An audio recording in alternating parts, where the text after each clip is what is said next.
નમસ્કાર, આપ જોઈ રહ્યા છો spark today news. West Bengal, Assam, Pondicherry તેમજ ગુજરાતની ઉમરેઠ પેટા ચૂંટણીમાં ભારતીય જનતા પાર્ટીનો ભવ્ય વિજય મળતા પાદરામાં આનંદનો માહોલ જોવા મળ્યો હતો। આ અવસરે પાદરાના ધારાસભ્ય ચૈતન્યસિંહ ઝાલા જનસેવા કાર્યાલય ખાતે ભાજપના શહેર અને તાલુકાના કાર્યકર્તાઓ એકત્રિત થઈ ફટાકડા ફોડી વિજયોત્સવ મનાવ્યો હતો। આ કાર્યક્રમમાં પાદરા શહેર પ્રમુખ સંજય પટેલ તથા પાદરા પ્રમુખ સંજયસિંહ પરમાર તેમજ શહેર અને તાલુકાના ભાજપ કાર્યકર્તાઓ મોટી સંખ્યામાં ઉપસ્થિત રહ્યા હતા। ભારત માતા કી જય, મોદીજી તુમ આગે બઢો જેવા નારા સાથે કાર્યકર્તાઓએ જીતની ખુશી વ્યક્ત કરી હતી। આવનારા સમયમાં વેસ્ટ બંગાળમાં પણ ભાજપ વિકાસની નવી દિશા આપશે।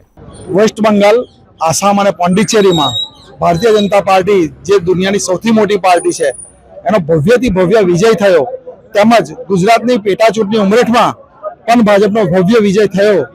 એના આનંદ ઉલ્લાસને ઉજવવા માટે આજે ભારતીય જનતા પાર્ટી પાદરા તાલુકા અને પાદરા નગર ભેગા થઈને એનો વિજય ઉત્સવ મનાવ્યો છે। કાર્યકરોમાં ખૂબ આનંદની લાગણી છે અને અમારા નરેન્દ્રભાઈ મોદીના ચરણોમાં ત્રણ રાજ્ય આવ્યા છે એ બદલ કાર્યકરોને ઘણી ખુશી છે। આનંદ ઉલ્લાસથી વિજયોત્સવ મનાવ્યો।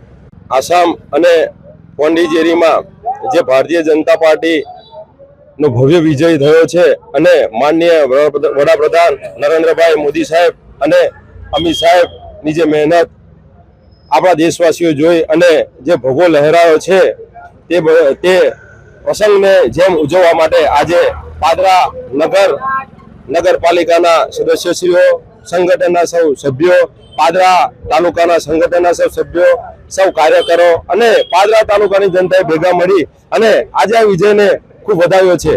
અને કહીશ કે પશ્ચિમ બંગાળમાં જે કોંગ્રેસની સરકાર હતી અને એમાં જે ગુંડા તત્વોનો ખૂબ ત્રાસ હતો, એમાંથી આજે માનનીય વડાપ્રધાન નરેન્દ્રભાઈ મોદી સાહેબે ભગવો લહેરાવી અને શાંતિ સ્થાપી છે અને આવનાર ભવિષ્યમાં બંગાળનો પણ આપણા ગુજરાતની જેમ વિકાસ થશે અને ત્યારે જનતાને પણ શાંતિ અને સુખ મળશે એવી ભારત માતાને પ્રાર્થના સાથે વંદે માતરમ, ભારત માતા કી જય।